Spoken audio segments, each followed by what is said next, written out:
భాగవతం 7వ చాప్టర్ కుంతీదేవి. ఎవరైనా దేవుడిని నాకు కష్టాలు కావాలి అని కోరుకుంటారా? కానీ అలాంటి కష్టాల్లో దేవుడి పైన భక్తి, కాపాడడానికి సాక్షాత్తు దేవుడే వస్తాడు అని చెప్పి కుంతీదేవి కోరుకునేది. కుంతీదేవి తండ్రి సూరసేనుడు. అతనికి 10 మంది కొడుకులు, 5 కుమార్తెలు. 10 మంది కొడుకుల్లో ఒకలే వసుదేవుడు, సాక్షాత్తు శ్రీకృష్ణుడికి తండ్రి. ఆ కారణంగా కుంతీదేవి కృష్ణుడికి మేనత్తగాను, అర్జునుడు కృష్ణుడు బామర్దులుగాను, అలానే కృష్ణుడు తన చెల్లైన సుభద్రను అర్జునుడికిచ్చి వివాహం చేయడం జరిగింది. వసుదేవుడు పుట్టేటప్పుడు దేవతల ఆకాశం నుంచి దుందుబులు మోగించారు. ఎందుకంటే తర్వాత కృష్ణుడు రాబోతున్నాడు అని. ఆ కారణంగా వసుదేవుడికి ఆనక దుందుబి అనే పేరు కూడా ఉంది. తన 5 కుమార్తెల పేర్లు పృథ, శృతకీర్తి, శృతస్రవ, శృతదేవి, రాజాదిదేవి. తన మిత్రుడైన కుంతిభోజునికి తన కూతురు పృథని దత్తత ఇవ్వడం వల్ల తన పేరు కుంతిగా మారింది. కుంతిభోజుడు తన రాజ్యంలో ఇచ్చే రాజప్రసాదాల కోసం ఊర్ధ్వలోకాల నుంచి చాలామంది వచ్చారు. అలా ఒకరోజు దుర్వాసముని వచ్చినప్పుడు అతని సేవలో కుంతిని పెట్టాడు. దుర్వాసముని కుంతి సేవకు మెచ్చి, నువ్వు ఏ దేవుడినైనా నీ దగ్గరకు పిలిచే వరాన్ని ఇస్తున్నాను అని చెప్పి ఇచ్చాడు. కానీ కుంతిదేవి అసలు పనిచేస్తుందా లేదా, నిజమా కాదా అనే ఒక ఆలోచన. ఇప్పుడు మనకి 3 వారాలనుకోండి, ఆలోచించి అడుగుతాం. కానీ ఇక్కడ లిమిట్ లేదు. సో అసలు పనిచేస్తుందా లేదా టెస్ట్ చేద్దామని సూర్యదేవుడిని పిలిచింది. సూర్యదేవుడు వచ్చి, నాకు నిన్ను సంగమించాలనే కోరిక కలుగుతుంది. నేను ఈ ఈ మాయ వలన నేను దాన్ని తప్పించుకోలేకపోతున్నాను అంటే కుంతిదేవి వారించింది. కానీ నీ కన్యత్వానికి ఎలాంటి భంగపాటు జరగదు అని చెప్పి సూర్యుడు తనకి ఒక కొడుకును ప్రసాదించాడు. అతడే కర్ణుడు. ఆ విధంగా కర్ణుడు పుట్టాడు. తన కన్యత్వానికి ఎలాంటి లోటు రాలేదు. కానీ లోకం ఎలాంటి అపవాదు వేస్తుందనే కారణంగా కర్ణుణ్ణి ఒక పెట్టెలో పెట్టి నదిలో వదిలేసింది. తర్వాత అది ఒక సూతుడికి దొరకడం వల్ల కర్ణుడు సూతపుత్రుడు అయ్యాడు. కుంతి పాండురాజు భార్య. పాండురాజు విచిత్ర వీరిని భార్యలైన అంబిక, అంబాలిక ద్వారా మరియు దాసి ద్వారా వేదవ్యాసుడు 3 కొడుకుల్ని కన్నాడు. వాళ్ళే ధృతరాష్ట్రుడు, పాండురాజు, విదురుడు.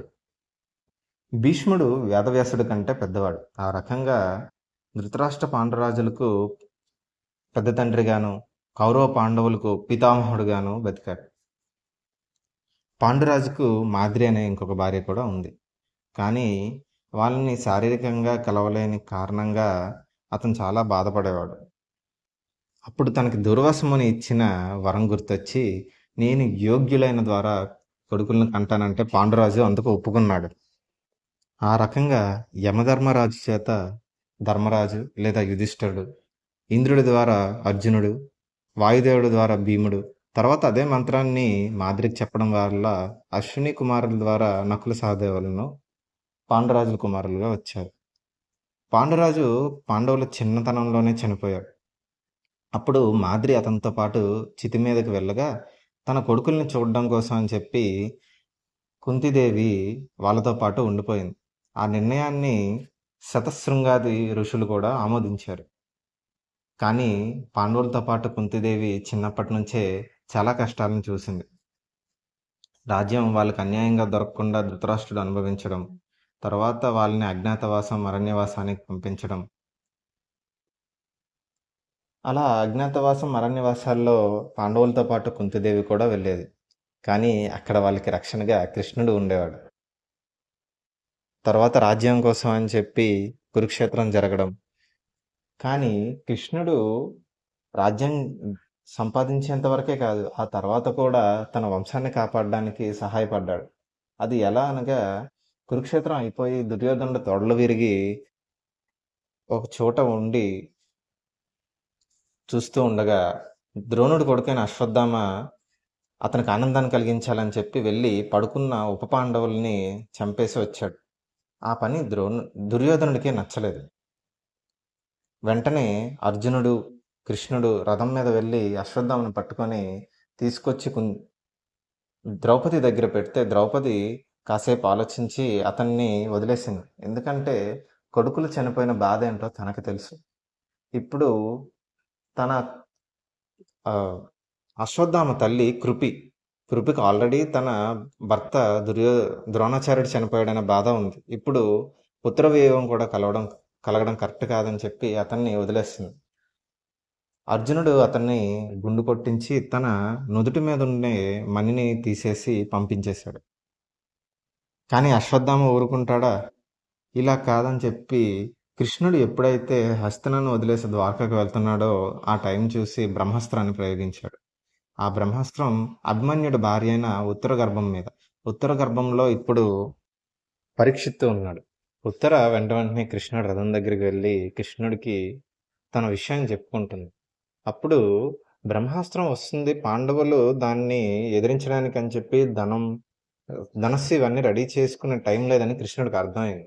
వెంటనే అతను ఉత్తర గర్భంలోకి వెళ్ళి యోగమాయతో బ్రహ్మాస్త్రాన్ని ఆపేశాడు. బ్రహ్మాస్త్రం గొప్పదే, కానీ కృష్ణుడి కంటేనా? కానే కాదు.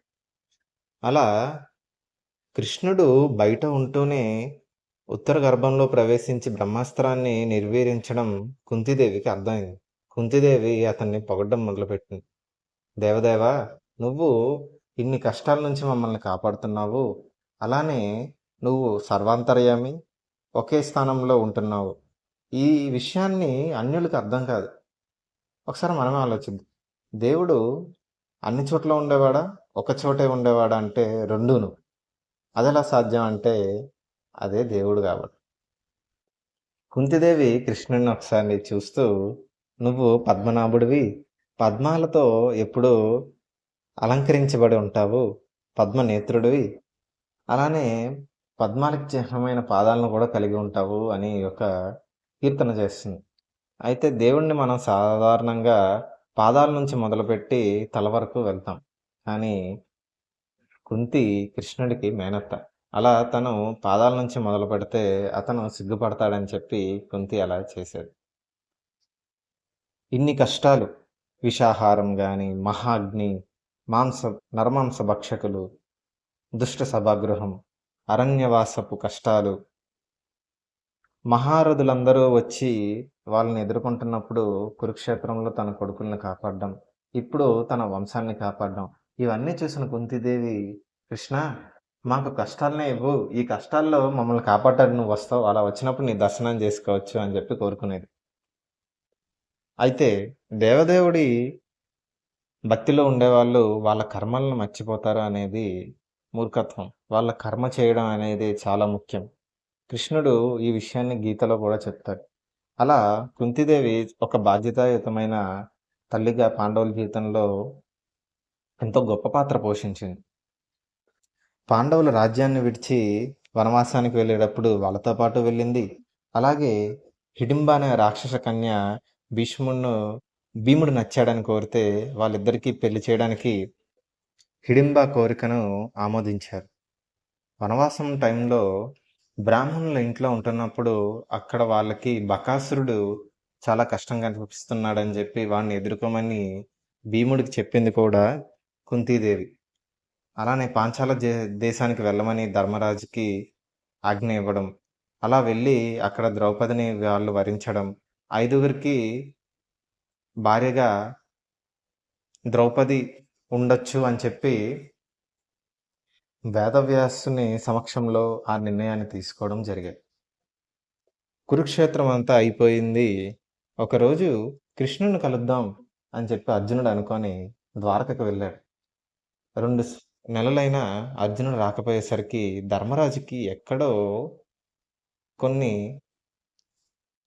అపశకునాలు కనిపించాయి. ఈ విషయాన్ని భీముడితో మాట్లాడుతున్నప్పుడు ఇంతలో అర్జునుడు వచ్చాడు.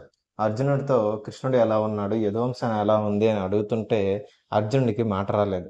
కాసేపు తెచ్చుకొని, కృష్ణుడు ఈ భూలోకాన్ని వదిలి వెళ్ళిపోయాడు, ఇప్పుడు అతనితో చేసిన అమోఘమైన కార్యాలు కానీ అన్నీ నాకు ఎలాంటి ఆనందాన్ని ఇవ్వట్లేదు, నా ధనస్సైన గాంధీవం దాని తేజస్సును కోల్పోయింది అని చెప్పి ఏడుస్తూ చెప్తున్నాడు.